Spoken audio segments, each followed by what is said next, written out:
Are you a jealous person? What about envy? Do you ever feel envious? Well, today I want to talk about that because I've had some ideas and some experiences which really relate to the subject of jealousy and envy. And then I'm going to throw in the conversation around exes because the two of those seem to go hand in hand. And so I'm going to offer you guys some personal experience that I've had with all of that and how I'm kind of different than a lot of people when it comes to things like jealousy and envy. And I'm going to get into what that difference is. What is the difference between jealousy and envy, or is there one? I'm going to talk about my own exes, relationships that I've had, and some of the experiences which helped me get the clarity that I have now about jealousy and envy. So I'm going to get right into it. Let's go ahead and talk about jealousy, envy, and exes. I started off by organizing my thoughts and defining what jealousy and envy are. So I looked up the definitions, and actually it was kind of hard to find one that I liked because you know how I don't like when a definition uses the word you're trying to define in the definition. That's like super annoying to me. So I did find one. So here's the definition that I'm going with from what I found in on the internet. Jealousy, quote, resentment against a rival, a person enjoying success or advantage, or against another's success or advantage itself, unquote. That was the first definition. There was also another one, which is, quote, vigilance in maintaining or guarding something, unquote. So I kind of feel like, okay, that's an okay definition, both of those. I think the second one, the vigilance in maintaining or guarding something, I think that one applies a lot in romantic relationships where jealousy is present. The definition for envy is, quote, a feeling of discontent or covetousness with regard to another's advantages, success, possessions, unquote. So you kind of see how they're similar, right? They're talking about looking at other people, their advantages, their successes, their possessions, and basically it's saying that you want what someone else has. Well, my definition is a little bit different. I feel like if you're jealous, then you don't want the other person to have what they have. If you are envious, you just want what somebody else has. It's not that you don't want them to have it, you just also want it. That's kind of my own definition and the difference between the two. I think there is a difference between jealousy and envy. My great grandmother always referred to jealousy as a green eyed monster, and you've probably heard that before. I always picture Maleficent in Sleeping Beauty, in Disney's Sleeping Beauty. You know, there's this part where she's all dark and all you can see is her eyes.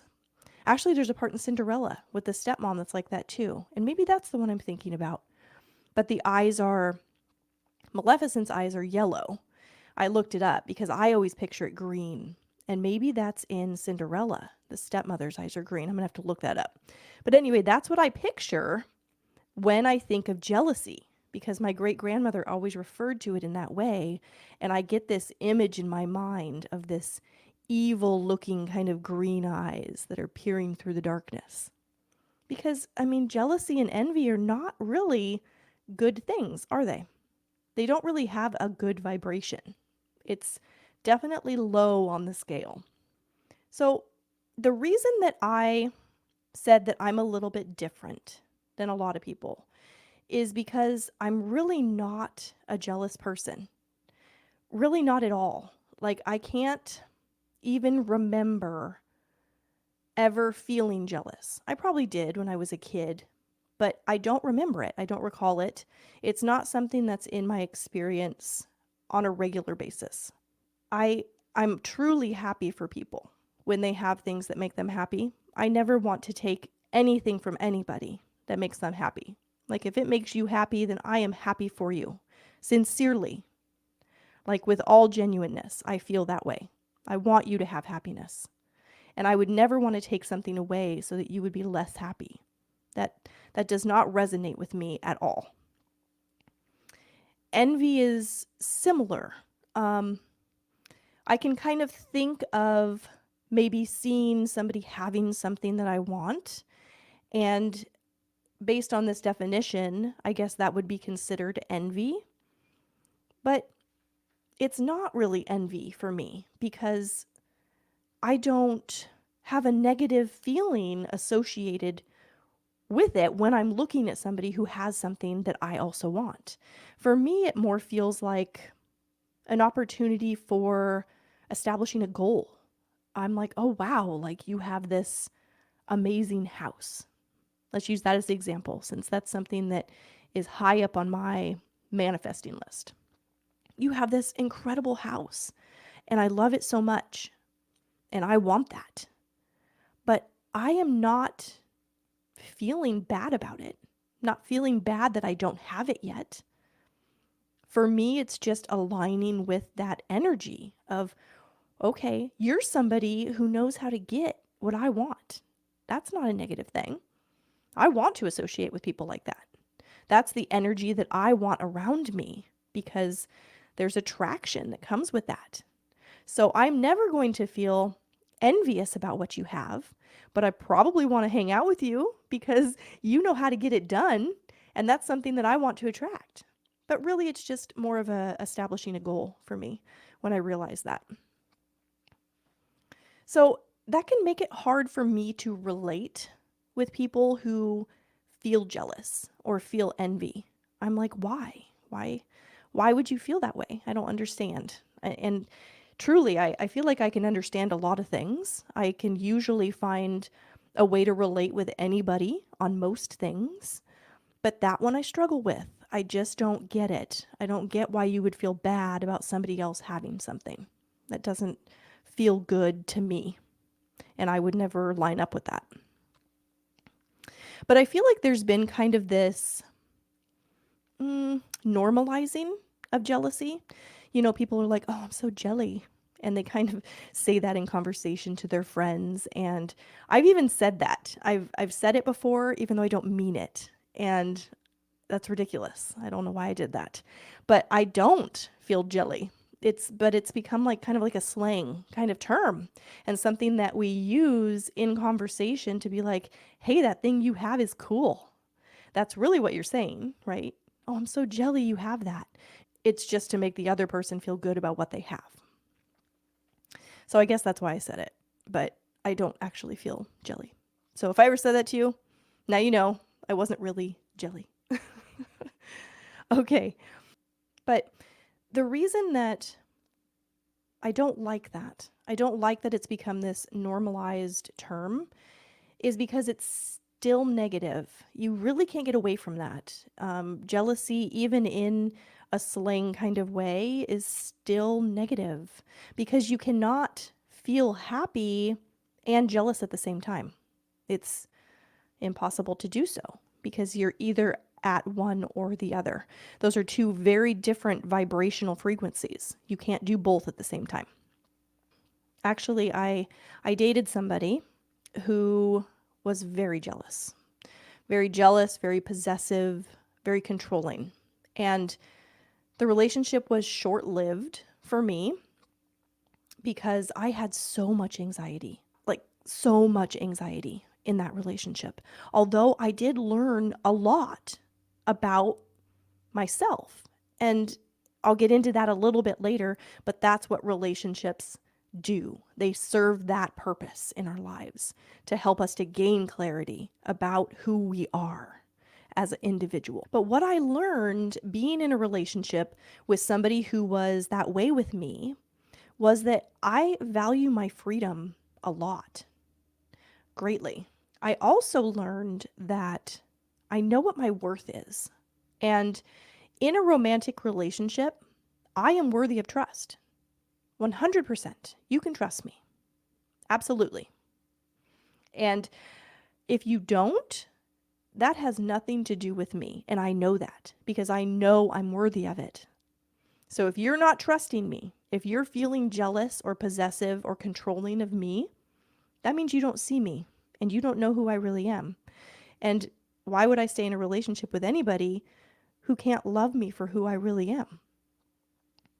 Ultimately, I feel like people that are jealous and untrusting is because they have that aspect about themselves, right? They can't really trust somebody else because they know what the possibilities are. And they know those possibilities because they know what they are capable of. And that can be hard for some people to hear, but that really does feel to me like where it stems from. Kind of like if you were accusing somebody of something, maybe it's because you're guilty of it too. And with this person, I know, I know without a shadow of a doubt that this person would cheat. And the reason I know that is because after I moved out of that relationship and I started dating someone else, I tried to stay friends with this guy. I'll mention that later too. And so I was hanging out with him platonically, and he was tempting me and encouraging me to take things into an intimate area and behave in a way that would require me to cheat on my current relationship. And I wasn't willing to do it because I'm not that person. That's not what I do. And I am worthy of your trust because I'm not going to do that. I'm not going to hurt you. I'm not. You can take that to the bank. If I am in a committed, loving relationship with you, you're safe. I got you. And this person who I had broken up with and now tried to be friends with didn't value that in me. So much so that he was trying to get me to do that, which would have really hurt the person that I was with. But he didn't care about that. And I think in a really big way, the reason that he was trying to promote me behaving in an unfaithful way was to validate how he felt when we were dating, because he didn't trust me. He was jealous and possessive, and he had no reason to be. But if he had been able to get me to cheat on my current relationship, that would have validated to him that he was right in behaving that way in our relationship. But lo and behold, he wasn't able to get me to do it.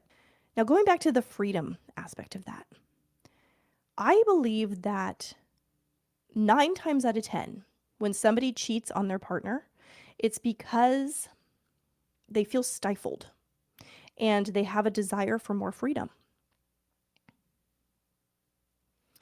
Now, when I'm in a relationship with somebody, and I'm just talking romantic relationships specific, I offer a lot of freedom. I trust you. My trust is given. You have it, unless you break it. But right out the gate, you have it. I have no reason not to trust you, so I'm going to. I'm probably more willing to do that than a lot of people because I know my own worth in that. And I know you can trust me, so I'm going to trust you. Because that doesn't necessarily relate to my past experiences. I've been cheated on numerous times. Enough for me to have that fear entering into a new relationship. But I don't, because it's not what I want. Having that freedom, the kind of freedom that I'm offering in a relationship, is important for me to also have. That is of the utmost importance to me. In fact, not having it is a deal breaker. I can't be with somebody who doesn't trust me on that level. Like what happened with that relationship. I was with him. I had terrible anxiety. I couldn't do it. I had to get out of that relationship. It was taking me to my breaking point because I felt like I wasn't loved for who I am. And I felt like I was walking on eggshells when I didn't have to. I didn't need to be like that. One of the things was that he was upset that I was still friends with an ex. And it was one of my very first long-term, it was my first long-term committed romantic relationship. And I was still friends with him. And I would say happy birthday to him on his birthday. He would say happy birthday to me on my birthday. It's not like we talked all the time, but we kept a friendship because we valued our connection. Well, this person, this possessive person, couldn't stand it. Couldn't stand that I had that connection. And that was a problem for me. I was like, this is ridiculous. I should be able to say happy birthday to somebody and not have you fly off the handle because you're worried that I'm going to hurt you. I'm not going to hurt you. And I reassured, but in the end, it wasn't enough. I understand that what I'm asking for is not necessarily an easy thing to give. So I'm not trying to downplay that. I understand people have histories and worries and fears, and romantic relationships can be really messy. And then you carry that with you. You know, you are a collection of what you've experienced. So I get that. So I know I'm a minority in the way that I approach my romances. In addition to not being a jealous person and offering my partner a great deal of freedom, I also try to stay friends with my exes, as I mentioned. That actually was a problem at first with my husband. And I'm not going to get into the reasons why, but he had his reasons and they're valid. They are valid reasons why he would have some fear because I'm friends with my ex-boyfriend. But at the time when it was happening and we were discussing it and going through it, I had to establish the importance of what it really meant for me. And it took some convincing. It really did.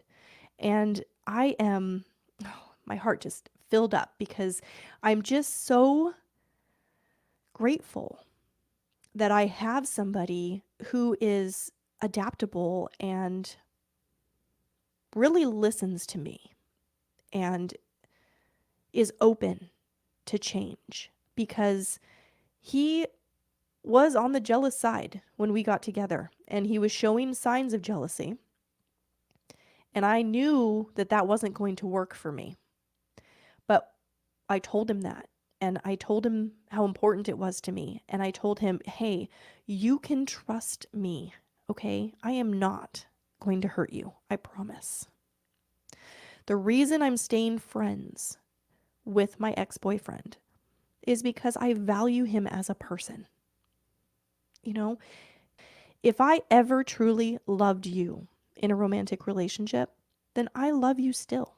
I do. I loved who you were, so therefore I love who you are. That doesn't change for me. And John worked through it with me. He did. He adapted to it, and he was willing to change that aspect of himself so that we could grow in our relationship. And I mean, I married him. You know, that was something that was important to me, and he gave it to me. He said, okay, I'm going to trust you. And it got to the point where we had been together long enough to where he tells other people, like, she's not that person. He knows that now. He put the time in and learned that I back it up.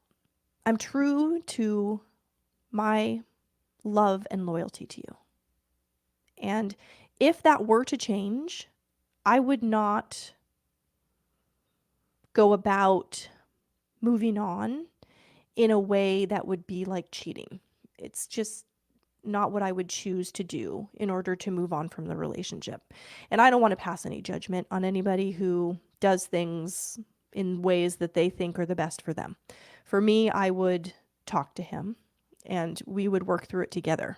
It's the only option, in my opinion, in my relationship.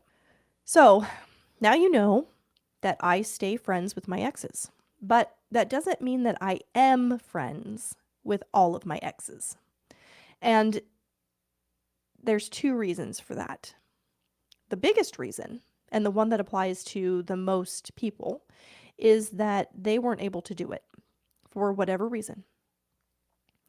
They did not want to stay friends with me. And so they were cutting the tie, and I had no choice. I just had to kind of move on. The other option is, and this only applies to one person who I dated in college, who I just could not stay friends with because I didn't trust him.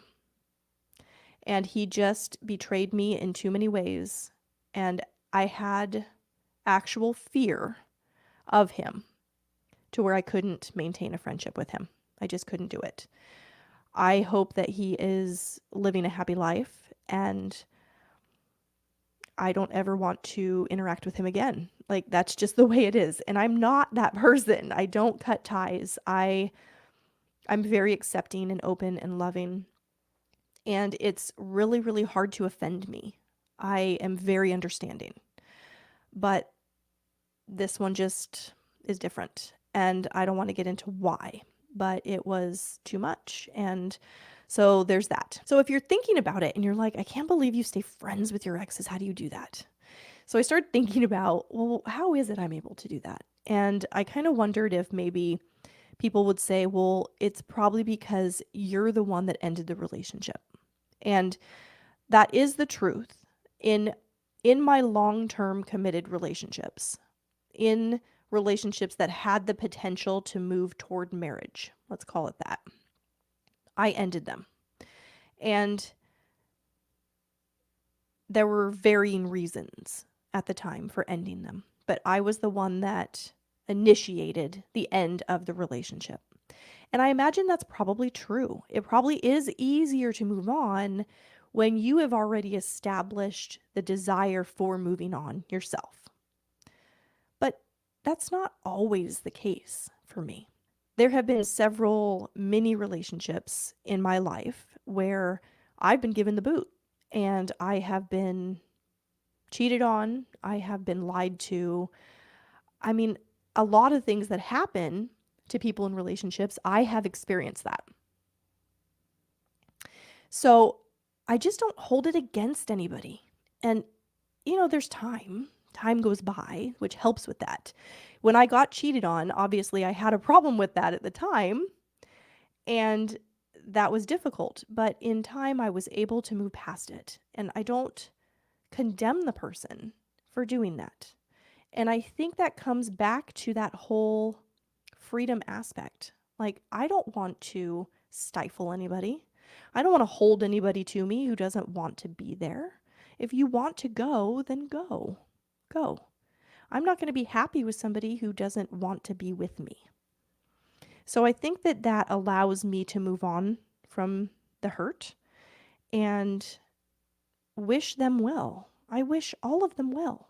I don't hold any ill will or anything negative toward anybody I've ever been in a romantic relationship with. I want everybody to be happy. But the other thing is, I have this understanding that every single one of the romantic relationships that I've had has served its purpose to a T for me. All perfection. It has served the purpose of clarity. It helped me to evolve personally and understand who I am and what I want. And that's the truth for everybody. Whether you're able to line up with that way of thinking or not, that is the purpose that relationships serve. Don't you feel that a little bit even? Can you, right now, line up with that?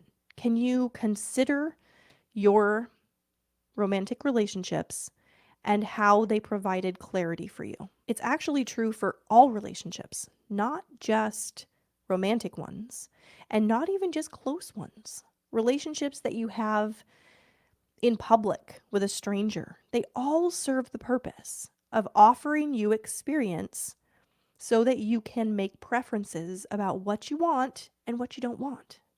That's why they're there. Other people in our lives provide us with the experience so that we can expand by gaining clarity about what we want. The way we know that is by knowing what we don't want. So when you're in a relationship with somebody and it's not going well and you want to get out, it's because you've gained clarity. It served its purpose. That's why it was there. If everybody who made a commitment to a partner stayed together, imagine that. Every single person would be with their first romantic partner ever. Now, if you have only been in love once and you've only had one romantic, intimate relationship, then you're the minority. You know, most people date several people before they find the person that they're like, this is my person. This is the right fit for me. My first boyfriend might be listening to this right now and like, well, hey, would it have been so bad?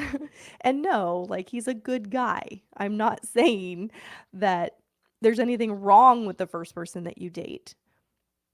I'm just saying that those experiences help you to get clear about what you want in a romantic partner. And then you kind of just move through life, finding those things you want in people, gaining more clarity, and finding more people as you move on from one person to the next. My point is, it's not personal. And it feels really personal. If somebody breaks up with you, you're like, what the heck? Why? What's wrong with me? Right? What is it about me that you don't like or that isn't right for you? It feels super personal. But the truth is, the cliche is accurate. It's not you, it's me. It's all about me. It's really not about you. Because it's about me and my clarity and my growth, my expansion, my evolution as a person. Thank you, because you served this purpose in my life at this time to help me get clear about what that is. Thank you. And have gratitude for that person. Every single person I have ever dated, I have gratitude for you. Even the one that I'm not friends with and couldn't be, so much gratitude. I am so grateful. I learned so much about who I am and what's important to me in this life. And you helped me do that. So thank you. But people get into this trap of commitment.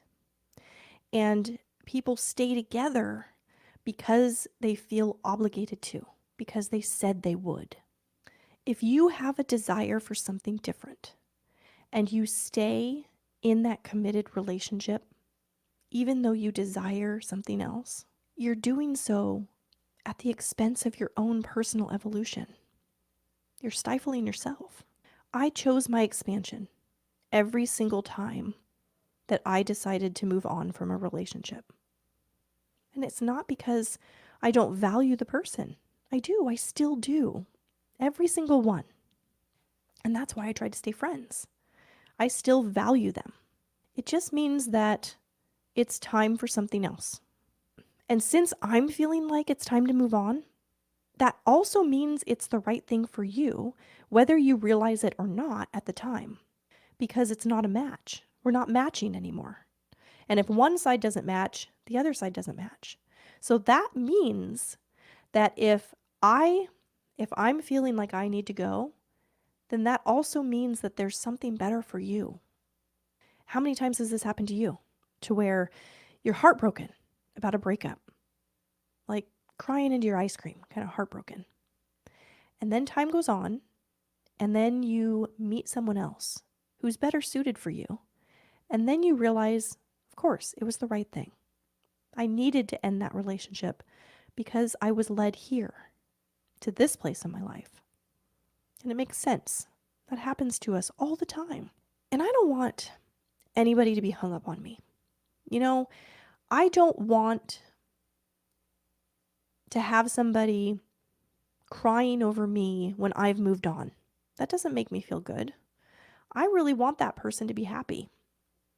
I want us both to be happy, even if it means being happy not in a romantic relationship.